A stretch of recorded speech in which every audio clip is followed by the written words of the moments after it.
You're listening to content developed by the GoPro Radio Network, the fastest growing network in the galaxy. GoPro Radio Network. Listen to the voices in your head.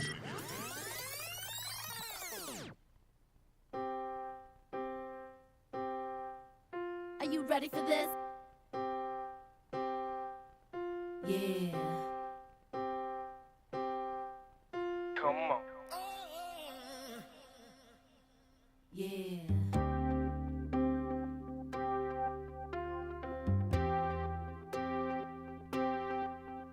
Yeah.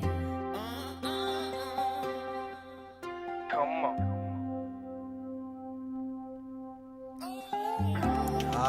Good evening, good evening, good evening.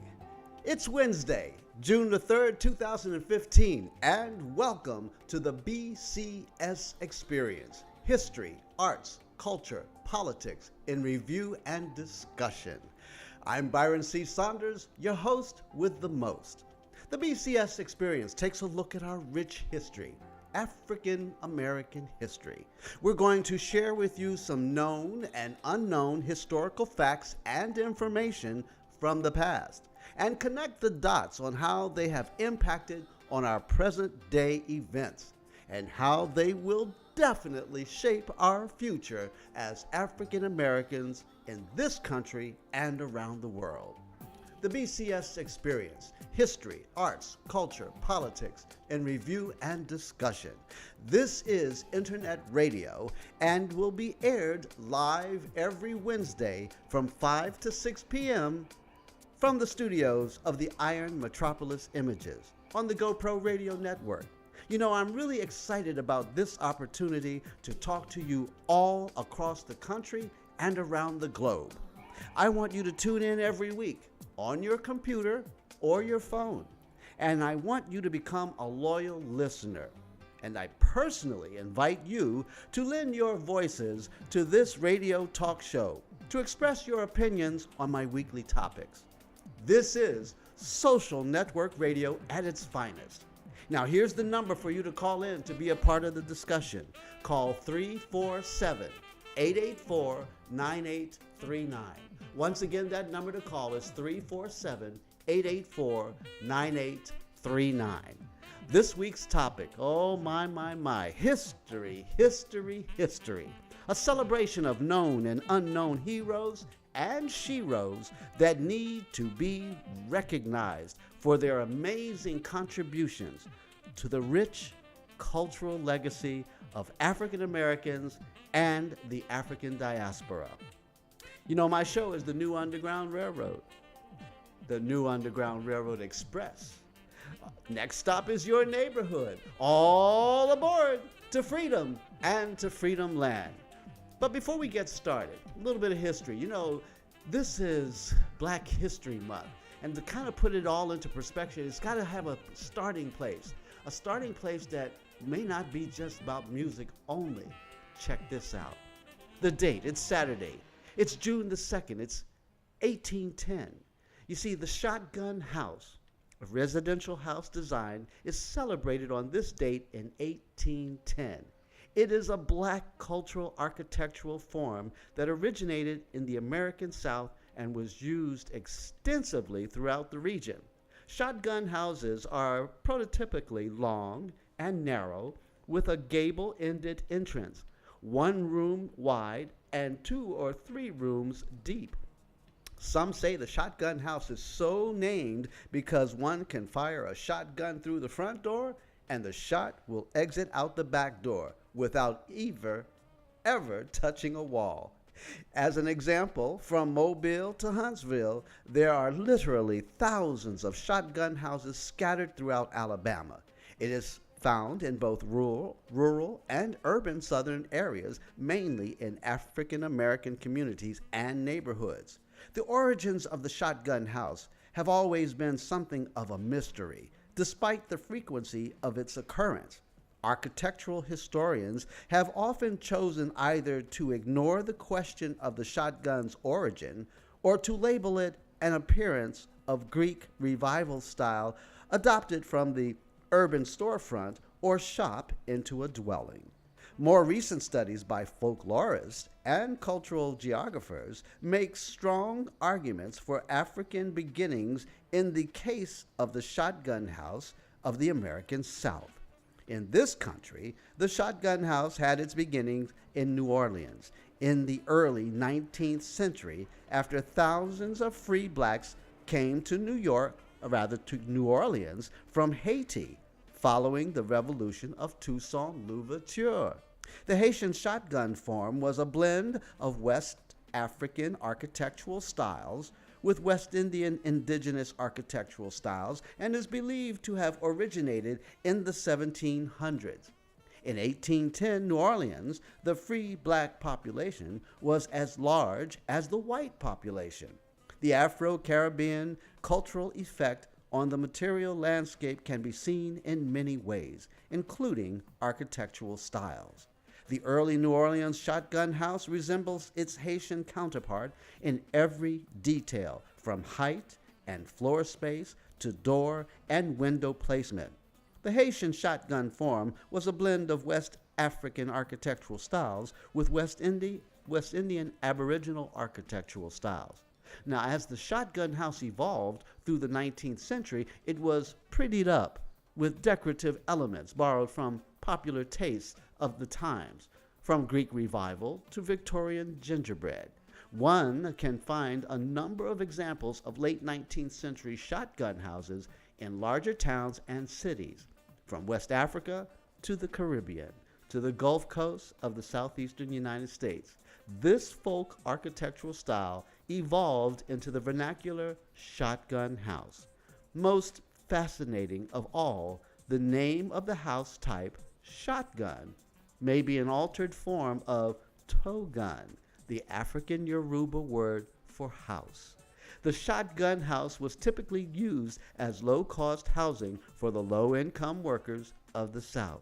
Many are still in use today, and some have even been restored to a level of splendor that did not exist when they were first built. Now, you might be wondering, why did I start off with the shotgun house? Well, folks, let me tell you something. Did you notice the connection of the Haitian revolutionary, Toussaint Louverture, to New Orleans, where jazz and the blues from out of the Mississippi Delta in Alabama? You can't sing a blues song without knowing that the shotgun house was instrumental in its architectural design as well as its roots to African American music. Wow. I mean, this is interesting, folks. This is how we connect the dots here. So I want to hear from you. Now let's connect all these dots and make some sense out of it all. Let's talk. Call me. If you want to talk to me, it's 347-884-9839. Once again, that number to call is 347-884-9839. Well, tonight, my very special guest now, that's you joining me in the studio as my featured call-in guest. We're listening. You're my listening audience. This is another opportunity to appreciate our rich cultural history and learn how it has impacted on our lives today. Jumping right in, let's get to the history. All right, the date. It's a Thursday. It's June the 3rd, the year 1897. Memphis Minnie was born on this date in 1897. She was an African-American blues singer and musician. She was born Lizzie Douglas in Algiers, Louisiana. Before she turned 10, she and her family had relocated to Wall, Mississippi, just south of Memphis. And as a child, she was called Kid Douglas, and she learned how to play the guitar and the banjo. Sometime during her early teens, she began playing and singing on Memphis street corners and eventually joined Ringling Brothers Circus and toured the South. Now, during the 1920s, she settled into Memphis's Beale Street blues scene, where in 1929, a talent scout for Columbia Records discovered her. Accompanied by guitarist Kansas Joe McCoy, her second husband, her first was the bluesman Casey Bill Weldon, and she recorded later that year under the name Memphis Minnie. Her first song, Bumblebee, was one of the most successful of the more than 100 sides she recorded before retiring in the mid-1950s. Minnie and Kansas Joe migrated to Chicago in 1930, where they quickly became part of the city's growing blues scene, along with Big Bill Bronzy, whom she reputedly beat in a blues contest, and Tampa Red. Minnie held the country blues style ease into an urban setting. Now, during the quarter century or so that she lived in Chicago, Minnie recorded for a number of labels and with a number of players, most notably Sunnyland Slim and Little Walter. For some of her sessions, Minnie employed a small combo. For others, a second guitarist accompanied her. After her health began to fail in the mid-1950s, Minnie returned to Memphis and retired from performing and recording. Many consider Memphis Minnie to be the best female blues singer of all time. As a guitar player and blues singer, she ranks along with the blues' best female artists, as well as with the best male blues artists as well. She was among the first 20 performers elected to the Hall of Fame in the inaugural W.C. Handy Awards in 1980, Garon, 1991. Memphis Minnie ranks with Ma Rainey, Bessie Smith, and Big Mama Thornton as one of the blues' most influential and historically significant female artists. Her roots were in country blues, an idiom dominated by men. An able guitarist and an authoritative singer who packed her notes with punch and rough-edged passion, Minnie was also an excellent composer. Songs of hers such as Bumblebee, Hoodoo Lady, and I Want Something for You are genuine blues classics. Minnie's command of the blues was so great that her recording career spanned 3 decades and survived the numerous stylistic shifts that occurred within the blues.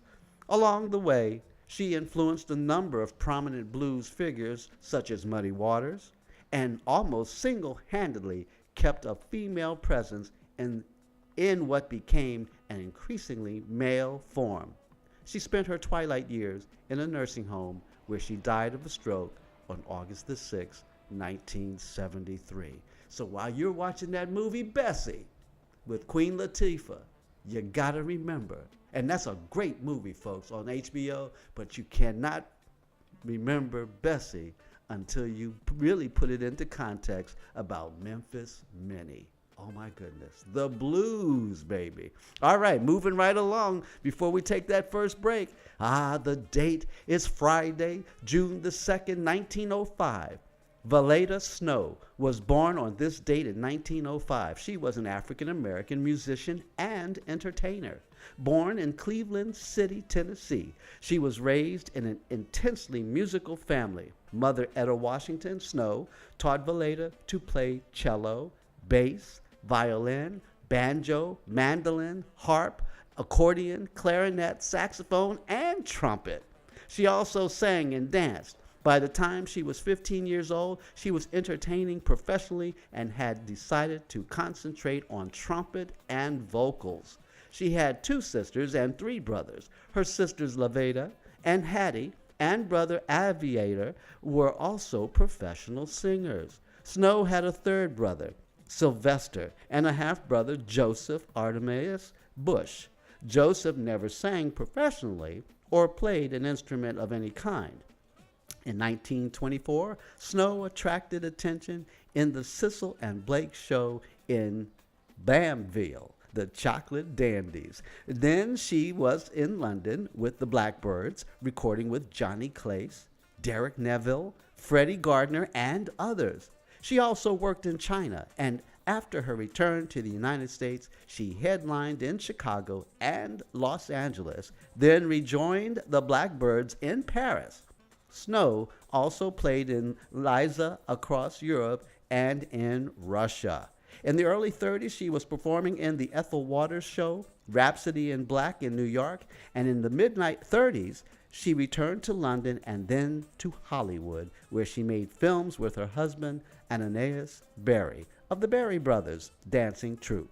After playing New York's Apollo, she revisited Europe and for the Far East for more shows and films.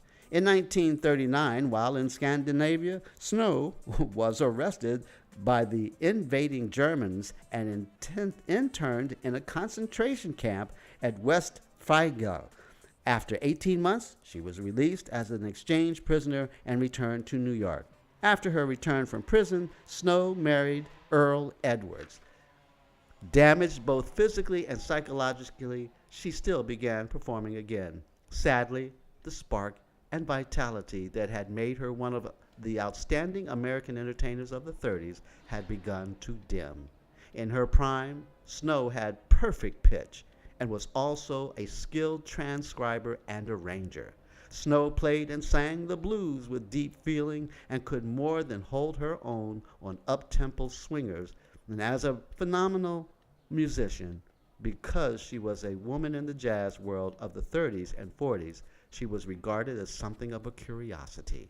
Valletta Snow died May 30th, 1956 in New York City. Strangely enough, she was buried 3 days later on her birthday, June the 2nd. Wow, what a story. Well, folks, I got to take that first break. This is Black History Month on the GoPro Radio Network with the BCS Experience. We'll be right back after these very important words.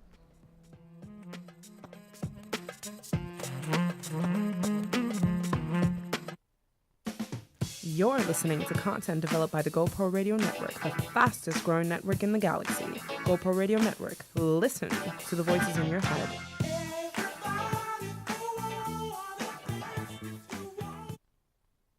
What if you can have an entire team of skilled professionals to help your business grow? Admin, accounts, marketing, and more, but only pay for the exact amount of support you need at virtually the same cost you'd pay for one full-time employee. With Virtual Professions, you can. One contact, one number gets you a team of virtual professionals for exactly what your business needs. It's 1-888-315-VPRO. That's 1-888-315-8776. Or online at www.virtualprofessions.net. Virtual Professions Incorporated, because you mean business.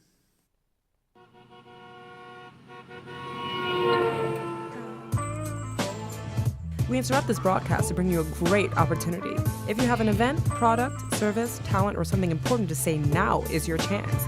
You can have your very own radio show. Whether you're just starting out or a veteran looking for a professional platform to enhance your presentation and following, the GoPro Radio Network is the premier place to cultivate and share new and exciting content. We can help you grow your audience and keep it growing long after your first broadcast. Now you have a voice. Call 212-696-8562 or visit www.goproradio.com and you'll be amazed at how easy and affordable it is to have your very own professional radio show on the fastest growing network in the galaxy. GoPro Radio Network. Listen to the voices in your head.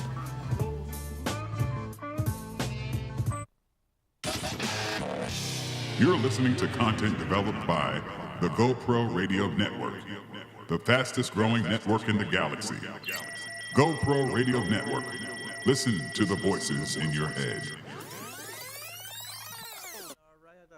Already, we're back on the BCS Experience. We're talking history, and this is Black Music Month, and I'm connecting the dots on how it all got started, who are some of the heroes and sheroes that we should recognize. Some of these names you may have heard, some you may not, but they all made an impact in our music and in our nation and in our African American community. All right, we're going to continue. The date. It's a Sunday. It's June the 3rd. The year is 1906.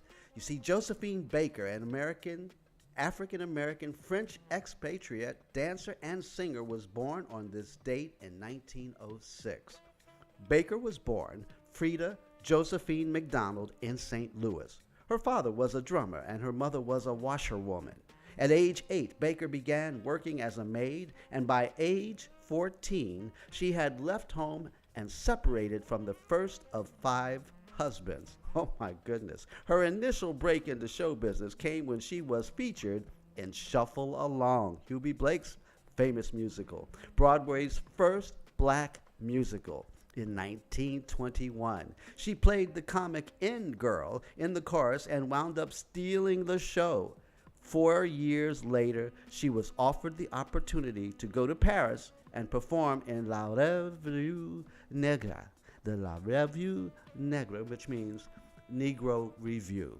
Her show-stopping finale, in which she danced the Charleston wearing nothing but a girdle of feathers, made her an overnight sensation. Similar stage and film roles across Europe soon followed. Baker's act was mostly notorious for its nudity, but its innovative techniques also introduced many popular African American dance styles to European audience. Christian Dior designed her clothing, and her admirers included Ernest Hemingway and Pablo Picasso. In 1937, Baker legally became a French citizen. And by the way, that very famous dance that she created is called the fan dance. You got to see it, folks. With feathers, she brought vaudeville and burlesque into a format that became extremely worldwide and famous. She was extremely beautiful as well. You see, during World War II, she served as an intelligence liaison and an ambulance driver for the French resistance and was awarded the Medal of the Resistance and the Legion of Honor. Very few women ever have won the French Legion of Honor award.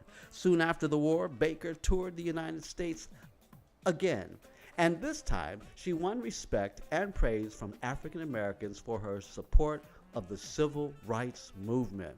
In 1951, she refused to play to segregated audiences, and as a result, the NAACP named her its most outstanding woman of the year. She gave a benefit concert at Carnegie Hall for the NAACP, the SNCC, and CORE in 1963. Baker never had biological children, but she adopted 10 sons and 2 daughters of various races and nationalities. Baker eventually ran into debt. Her health began to decline, and she suffered 2 heart attacks and a stroke. She continued to perform, and on stage, she was as glamorous as ever. The 50th anniversary of her arrival in Paris was marked in 1975 with a huge gala to celebrate both that anniversary and Josephine's opening night. 4 days later, Baker suffered a fatal cerebral hemorrhage while sleeping. We're talking about an international national star, Josephine Baker.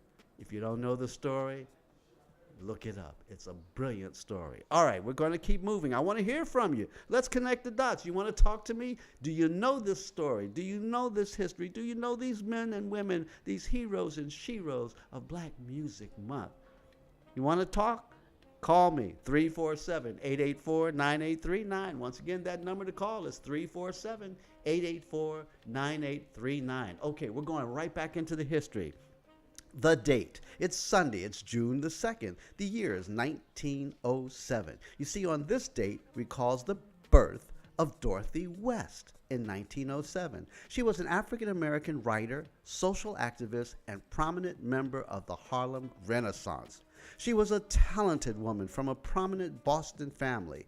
West published her first story, The Typewriter, in 1926. It won second place in a contest sponsored by the Urban League magazine. Opportunity. She traveled to the Soviet Union in 1936, taking part in a documentary about racism in America. Upon returning, West co-founded the Writing Journal Challenge, and in it she published works by many important writers on a wide range of social and political issues. She worked as an investigator for the New York City Welfare Department and was involved with the Work Progress Administration, better known as WPA. She was part of the Writers Project. You see, in 1940, Dorothy West landed a job writing for the New York Daily News. She was one of the first African-American women ever to receive a byline in a large publication. She moved to Martha's Vineyard in 1947, writing for the Vineyard Gazette, completing her first novel, The Living is Easy, in 1948, and publishing a collection of the essays, The Richer, the Poorer, Stories, Sketches, and Reminiscences, in 1994. Her novel, The Wedding, was produced as a television movie. Dorothy West died in 1998. All right, moving quite forward with the next one. Oh my goodness. The year. It's May the 30th. It's 1927. It's a Monday. You see, Clara Bryant, an African-American jazz trumpeter, was born on this date in 1927. She was born in Denison, Texas, and started in music as a singer in her Baptist church. But at age 14, she took up the trumpet after her brother, Fred, left his behind when he went into the military in 1941. Bryant was a very good student academically who played in her high school band. She studied improvisation intensely, using a wire recorder to record her own soloing along with jazz records, then studying the results. She became skilled at a variety of genres, from jazz to classical, and she performed versions of famous jazz solos of the day. She honed her own skills in jam sessions along Central Avenue in Los Angeles, the center of the mid-1940s West Coast African American jazz scene. She turned down a scholarship to Oberlin College to attend Prairie View Agricultural and Mechanical College, a historically black college, because it had a jazz band program.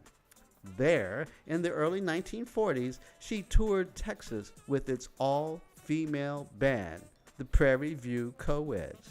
The Coeds came into New York in 1944 for a successful show at the Apollo Theater, where Bryant received acclaim for her version of a solo by trumpeter Harry James. Bryant also spent a week with the legendary all-woman International Sweethearts of Rhythm. In 1945, Bryant left Prairie View to be reunited with her father and brother, Mel, who had found work in California. In 1948, she toured with the all-woman, all-black Queens of Swing. She also married that year and started a family, continuing to perform while pregnant and as a young mother. Later, she attended UCLA, where she became immersed in bebop and attracted the attention of the legendary Dizzy Gillespie. She was the only female musician to perform with Charlie Parker at Hermosa Beach's Lighthouse Cafe. Later, she toured with singers Billy Daniels and Billy Williams. In 1957, she released her album Gal with a Horn. Then, in the mid-1960s, she briefly did duo work with her brother, who was a vocalist. She also appeared on The Ed Sullivan Show. Later, she became the first American female jazz musician to play in the Soviet Union. But she had an on-again, off-again career and took time off to raise her 4 children. Bryant has been called a pioneer for women trumpeters. Since 1980, she has been working on her autobiography, Trumpetistically Speaking, Love, Clara Bryant. Since a heart attack in 1996, she's unable to play, but she still sings and lectures on jazz. All right, I got to take another break. And when we come back, I got something extra special for you. So don't go away. You're listening to the BCS Experience on the GoPro Radio Network. We'll be right back after these very important words.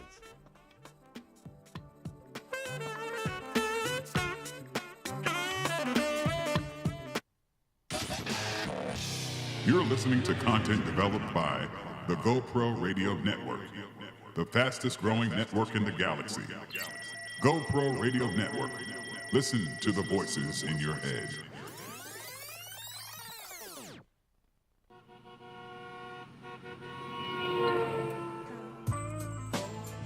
We interrupt this broadcast to bring you a great opportunity.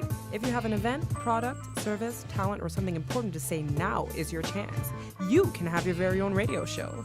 Whether you're just starting out or a veteran looking for a professional platform to enhance your presentation and following, the GoPro Radio Network is the premier place to cultivate and share new and exciting content. We can help you grow your audience and keep it growing long after your first broadcast. Now you have a voice. Call 212-696-8562 or visit www.goproradio.com and you'll be amazed at how easy and affordable it is to have your very own professional radio show on the fastest growing network in the galaxy. GoPro Radio Network. Listen to the voices in your head. What if you can have an entire team of skilled professionals to help your business grow? Admin, accounts, marketing, and more, but only pay for the exact amount of support you need at virtually the same cost you'd pay for one full-time employee. With Virtual Professions, you can. One contact, one number gets you a team of virtual professionals for exactly what your business needs. It's 1-888-315-VPRO. That's 1-888-315-8776. Or online at www.virtualprofessions.net. Virtual Professions Incorporated, because you mean business. You're listening to content developed by the GoPro Radio Network, the fastest growing network in the galaxy. GoPro Radio Network. Listen to the voices in your head.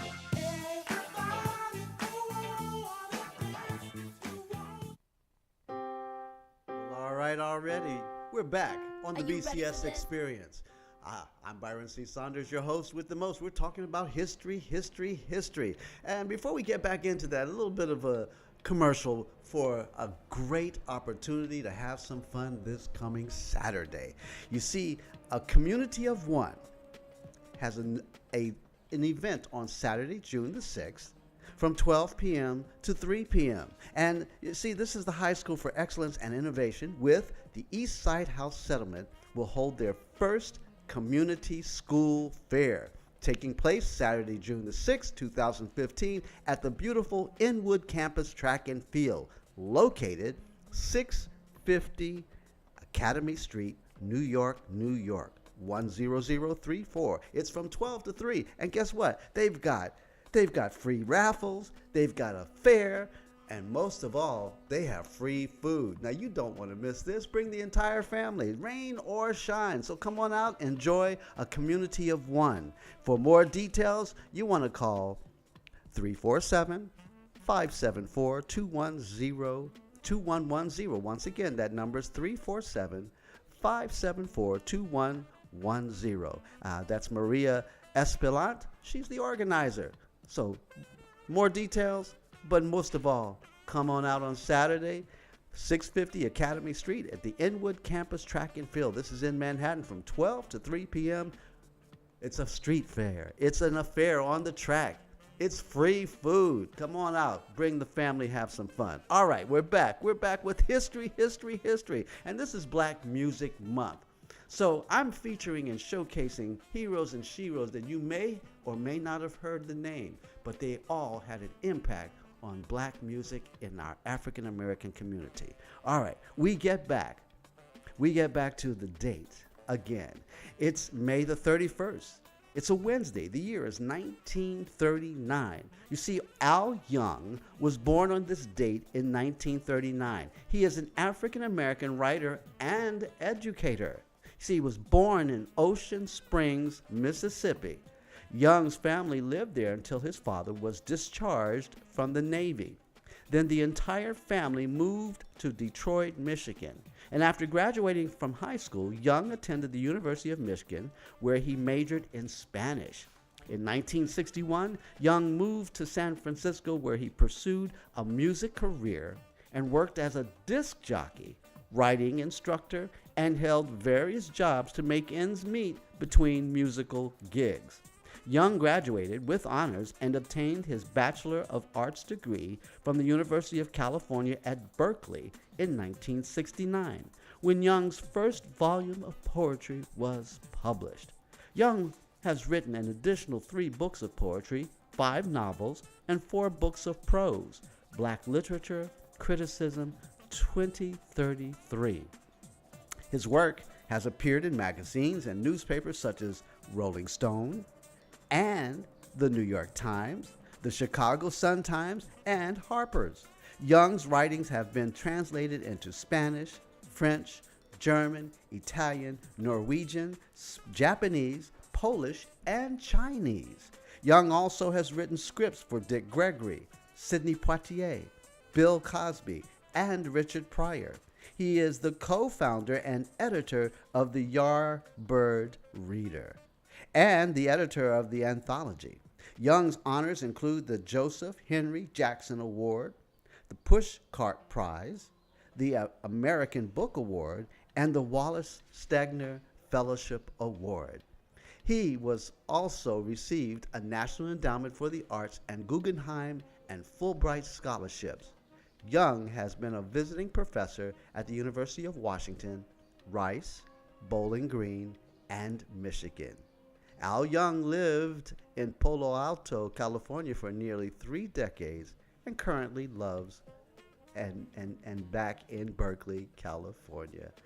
Wow. And I bet you read some of his materials along the way and didn't even realize how important this voice, wordsmith, and as former disc jockey, this man helped play some of the most important music from our community. You see, you just don't make the music, you gotta have somebody to play it. Very important, black radio. That's why we have the GoPro Radio Network. We're the fastest growing network in the galaxy. All right, here's some history, folks. I've been waiting to get to this one. Oh my goodness. All right, the date. It's a Wednesday. It's June the 3rd. The year is 1942. You see, on this date, Curtis Mayfield was born. He was an African-American musician and songwriter. Take a listen to this.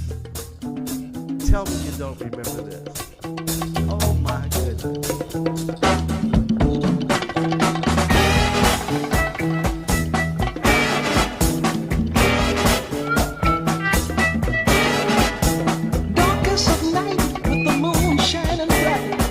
There's a set going strong, a lot of things going on. The man of the hour has an air of great power. The dudes have envied him for so long.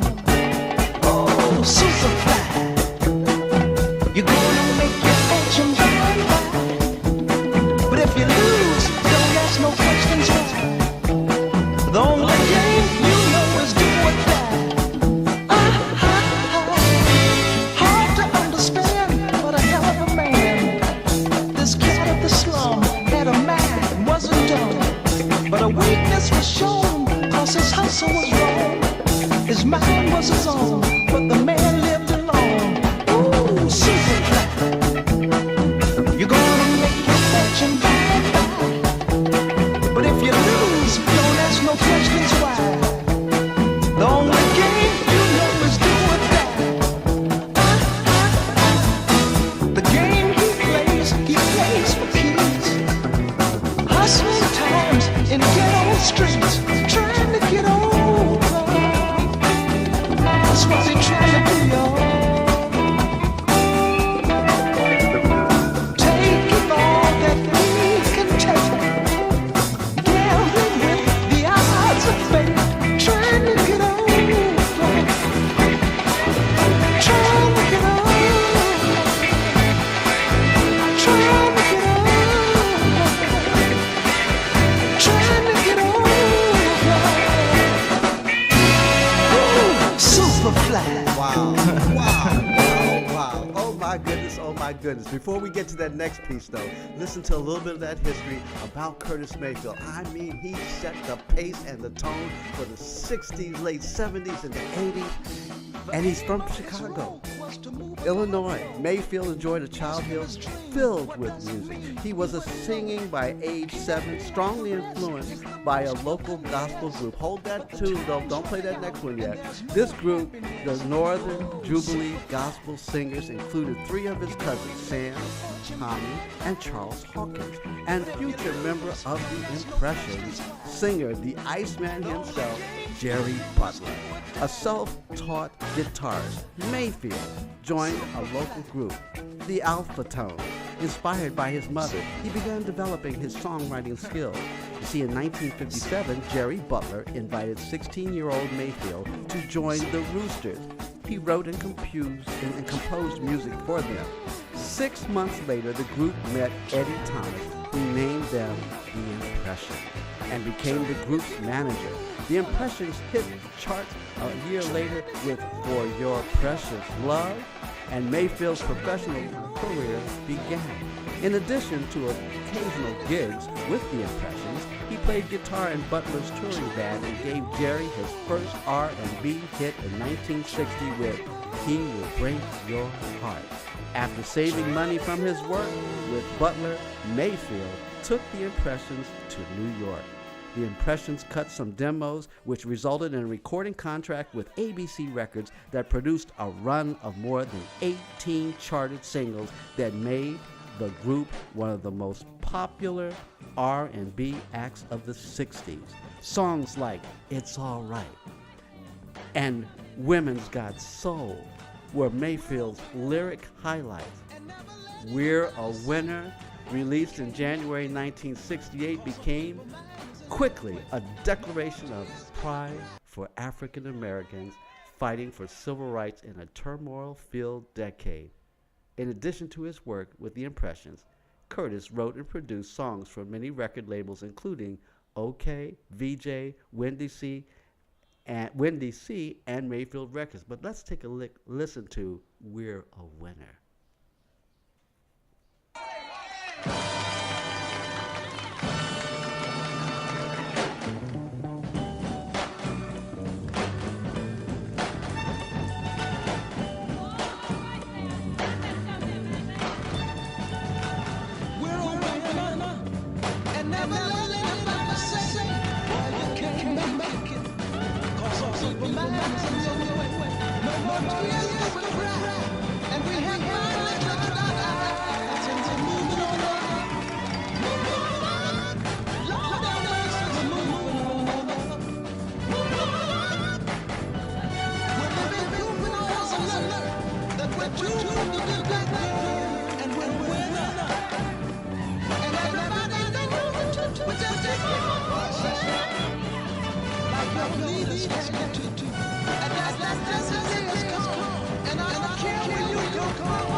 Oh my goodness. Now imagine 1968.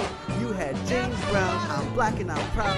You had Curtis Mayfield singing this song. Folks, we were on the move. The civil rights movement was exploding all across America. And we had pride. We had pride in ourselves, pride in our music, pride in our community. Black power was in, folks.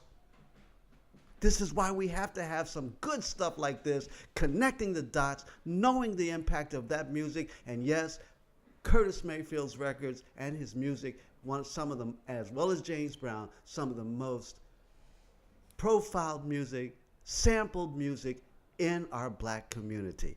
Gotta take another break, and when we come back, I'm gonna finish telling you the story about Curtis Mayfield. What a legend.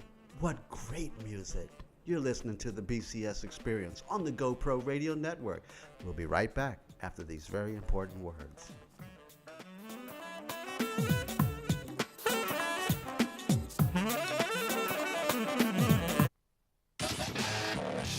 You're listening to content developed by the GoPro Radio Network, the fastest growing network in the galaxy. GoPro Radio Network. Listen to the voices in your head. What if you can have an entire team of skilled professionals to help your business grow? Admin, accounts, marketing, and more, but only pay for the exact amount of support you need at virtually the same cost you'd pay for one full-time employee. With Virtual Professions, you can. One contact, one number gets you a team of virtual professionals for exactly what your business needs.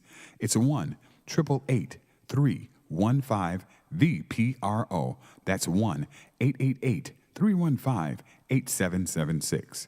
Or online at www.virtualprofessions.net. Virtual.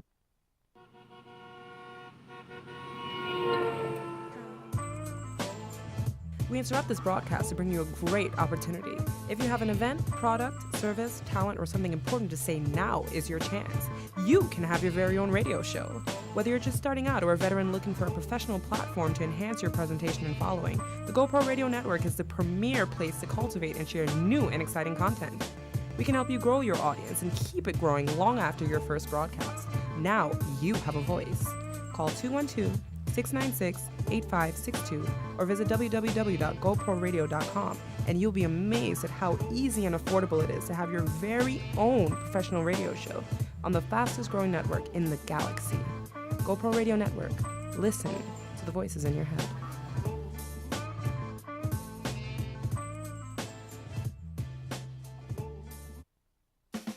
You're listening to content developed by the GoPro Radio Network, the fastest growing network in the galaxy. GoPro Radio Network. Listen to the voices in your head.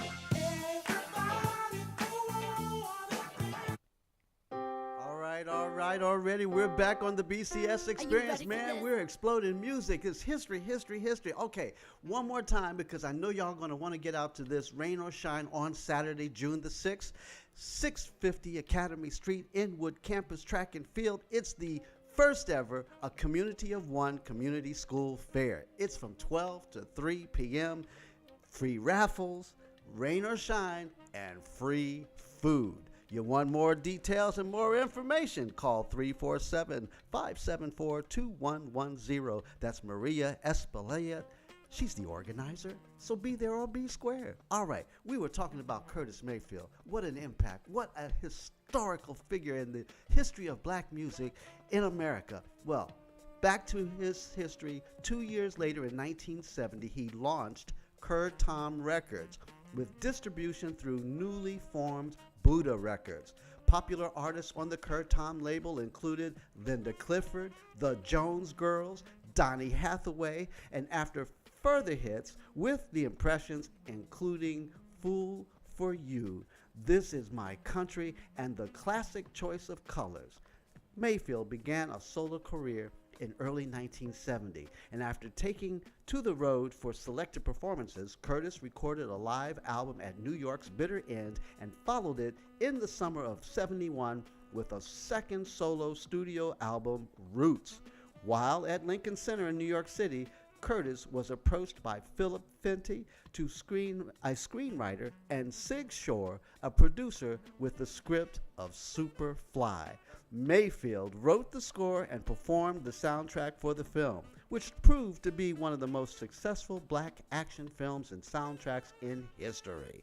Superfly went on to sell well over 1 million copies, received 4 Grammy nominations, and helped launch him into a superstar career. Mayfield continued to record new albums while expanding his activities to include production work with Gladys Knight and the Pips, Aretha Franklin, and the Staple Singers, and creative supervision for Curtom Records. In 1977, Mayfield stepped in front of the cameras for a role in the dramatic movie Short Eyes. That's by Miguel Piñero, also contributing to the soundtrack.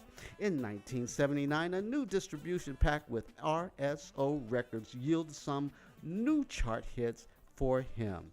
Teaming with Curtom artist Linda Clifford, he delivered the sensuous jam Between You, Baby, and Me, which became a top 20 R&B hit that August and was followed 8 months later with another duet charter, Love's Sweet Sensation. In 1982, he relocated to Atlanta. 3 years later, he decided to resurrect Curtom under the name CRC. Constant touring in Europe and Japan kept Mayfield busy, along with dates as part of an Impressions reunion tour that featured members of the group, Mayfield and Jerry Butler. In 1989, Curtis contributed to the soundtrack of the movie I'm Gonna Get You, Sucker, and the following year, he worked on tunes for another movie, The Return of Superfly. Tragically, tragedy struck him in August 1990. While performing at an outdoor concert in Brooklyn, high winds dislodged a lighting rig which collapsed on him. The damage to his spine left him a quadriplegic. Curtis Mayfield died in 1999. Wow, what a giant in the music industry. And for folks, my sister, Sydney Darden Saunders, whose birthday is June 23rd, who's no longer with us, worked for Curtom Music, and she was one of the founders of the very famous group TLC. You see, music, black music, what an extraordinary art form in our African American diaspora, and it still resonates today. All right, but here's some information that you got to know. It's sad to say. This is a section I call BCS Experience Blog News Snaps. Atlanta Public Schools just the other day cut music programs and teachers lose jobs for their school system. Students in Atlanta Public Schools will return to school in August to find they no longer have orchestra and band programs at their elementary schools. The district is eliminating the programs, and that also means dozens of music teachers are out of jobs. Well, folks, come on. Let's be honest about this.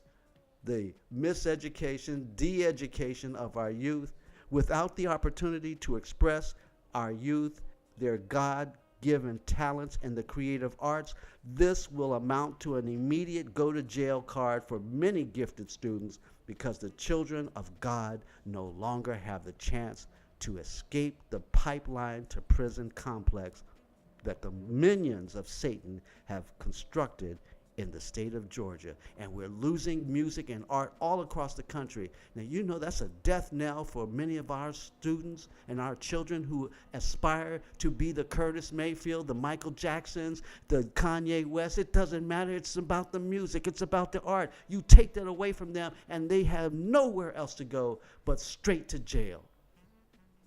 Why are we doing this to our people, our children? And I'm asking my community, we cannot allow this to happen. Got to stand tall. No more cuts to the arts and the music. No more cuts to the teachers who are providing an access and a path out of poverty into the realm and to the light. We got to keep the music. We got to keep the art. Otherwise, we don't have culture in our African American community. That's serious, folks. That's serious stuff, folks. You better pay attention to what's happening to our school systems. All right. It's time to wrap it up. The BCS Experience is goproradio.com, your social network's live talk radio show, produced and sponsored by Iron Metropolis Images. You know, Tylon U. Xavier Washington is our producer, my leader. Thank you, Tylon, for continuing to bring the GoPro Radio Network to us, keeping it alive. I want to give a special shout out and thanks to Brian and Kobe and Ryan, the new guy, back in the engineering room back there. Y'all making me look so good today. A special thanks to that music that you're hearing. That's the Jazz Lounge Project. And Andrew Julian Myers and Mike Sargent for my fabulous show's theme music. You see, your support of Iron Metropolis Images is important to us, and there is a wonderful documentary that my producer, Tylon U. Xavier Washington, has made, and it is available for purchase. It's called Disappearing Voices. You need to put this in your library. Let's help keep black radio alive. This is the story about black radio. DisappearingVoices.com. That's where you can get it. Tune in next Wednesday when my show, the BCS Experience History, Arts, Culture, Politics, and Review and Discussion, will be on from 5 to 6 p.m. Coming up next, from 6 to 7 is We the People with Sunny Sutherland. Check out The Good Life from 8 to 9 and with Adiaga and Shay. Following after them, the Sexy Music Show from 9 to 10. And stay tuned in for the closing show, 10 to 11 with, the roll up. That's right, take a toke, hit it hard for that last toke of inspiration. And now on Mondays, catch the Earl Morgan Hour from 5 to 6 p.m. on Fridays. At 9 p.m., check out In the Booth right here on the fastest growing network in the galaxy, the GoPro Radio Network. Hey, I'm Byron C. Saunders, and it's been all about the BCS Experience. Join me next Wednesday, where my special guest will be you. Yes, you, my listening audience, with another opportunity to appreciate our rich cultural history and learn how it impacts on our lives today. Until then, I'm out of here. For the moment. Peace and love always.